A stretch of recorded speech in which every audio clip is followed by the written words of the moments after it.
దేశవ్యాప్తంగా నేడు బక్రీద్ పండుగ. ఈద్గాలలో ముస్లింల ప్రత్యేక ప్రార్థనలు.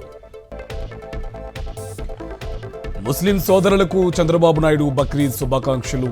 మానవుల్లో త్యాగనిరతిని వ్యాపింపచేయడమే పండగ లక్ష్యమన్న సీఎం. ముస్లిం సోదర సోదరీమణులకు వైఎస్ జగన్ బక్రీద్ శుభాకాంక్షలు. త్యాగనిరతి దాతృత్వానికి బక్రీద్ ప్రతీకన్న మాజీ సీఎం. ఋషికొండ నిర్మాణాలపై విషం కక్కుతున్న టీడీపీ. ప్రభుత్వ భవనాలు వైఎస్ జగన్ కి చెందినవిగా వక్రీకరణ. నేడు పోలవరం ప్రాజెక్టును పరిశీలించనున్న సీఎం చంద్రబాబు. మంత్రి నిమ్మల రామనాయుడుతో కలిసి అధికారులతో సమీక్ష. టీడీపీ ఏపీ రాష్ట్ర చీఫ్ గా గాజువాక ఎమ్మెల్యే నియామకం. పల్లా శ్రీనివాసరావు అధ్యక్షుడిగా నియమిస్తూ చంద్రబాబు ఆదేశాలు. అనంతపురం మేయర్ మహమ్మద్ వాసిం కు అరుదైన గౌరవం. బ్రిక్స్ దేశాల ప్రజా ప్రతినిధుల సమావేశంలో పాల్గొనాలని ఆహ్వానం. విద్యుత్ కమిషన్ విచారణ తీరు సరికాదన్న బీఆర్ఎస్. కేసీఆర్ లేఖపై మండిపడుతున్న కాంగ్రెస్, బీజేపీ నేతలు. ఖైరతాబాద్ జోనల్ కమిషనర్ హేమంత్ పై బదిలీ వేటు. నిర్మాణాల కూల్చివేతపై జీహెచ్ఎంసీ కమిషనర్ సీరియస్. మెదక్ ఘటనలో బాధ్యులను అరెస్ట్ చేయాలన్న ఎంపీ. 144 సెక్షన్ ఉన్న ఎంపీగా మెదక్ వెళ్తానన్న రఘునందన్. విజయవాడ కృష్ణలంక కరకట్ట మీద ఫ్లైవుడ్ లారీ బోల్తా. చెన్నై నుంచి వస్తూ ప్రమాదవశాత్తు ఒరిగిన భారీ లారీ. కృష్ణా జిల్లా ఉయ్యూరు మండలం కొడవకొల్లు గ్రామంలో పిడుగు. నివాసాల మధ్యనున్న కొబ్బరి చెట్లపై పడ్డంతో కాలిపోయిన చెట్టు. వరుస ఎన్కౌంటర్ల నుంచి తప్పించుకునేందుకు మావోల ఎత్తుగడ. ఛత్తీస్గఢ్ మావోల డంపులో బయటపడిన స్లిప్పర్ జాకెట్ సెట్.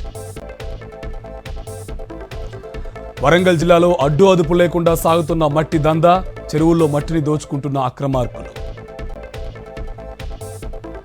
హన్మకొండ జిల్లాలో 37 గోవులను రక్షించిన విహెచ్పి బజరంగ్ దళ్. ఐనువోలు సమీపంలో లారీలో తరలిస్తుండగా పట్టుకున్న కార్యకర్తలు. వరంగల్లో తల్లి కొడుకుపై ప్రియురాలి బంధువుల దాడి. కత్తి గొడ్డలతో అటాక్. చికిత్స పొందుతున్న ఎంజీఎంకు తరలింపు. నేడు ఖైరతాబాద్ గణేష్ మండపం దగ్గర కర్ర పూజ. సాయంత్రం 5 గంటలకు గణేష్ ఉత్సవ సమితి ఆధ్వర్యంలో పూజలు. రేపు పీఎం కిసాన్ తొలి విడత నిధులు జమ. ఏపీలో 43.52 లక్షల మందికి ఒక్కొక్కరికి 2,000 సాయం. నీట్ పేపర్ లీక్లో నేషనల్ టెస్టింగ్ ఏజెన్సీది తప్పని తేలితే కఠిన చర్యలు. ఎవరిని వదిలే ప్రసక్తి లేదన్న కేంద్ర మంత్రి ధర్మేంద్ర ప్రధాన్. అమిత్ షా నేతృత్వంలో జమ్మూ కాశ్మీర్పై కేంద్రం అత్యవసర సమీక్ష. ఉగ్రవాదుల ఏరివేతకు అదనపు బలగాలు తరలించాలని నిర్ణయం. ఒక్కొక్కటిగా వెలుగులోకి ఓటింగ్ యంత్రాల అక్రమాలు. ముంబైలో గెలిచిన శివసేన షిండే వర్గం అభ్యర్థి రవీంద్రపై దర్యాప్తు. పలు కొత్త ప్రాజెక్టులతో దూసుకెళ్తున్న భారత్ ఐటీ దిగ్గజం ఇన్ఫోసిస్. స్వీడన్ రిటైల్ ఐకియా నుంచి $100 మిలియన్ డీల్ కైవసం.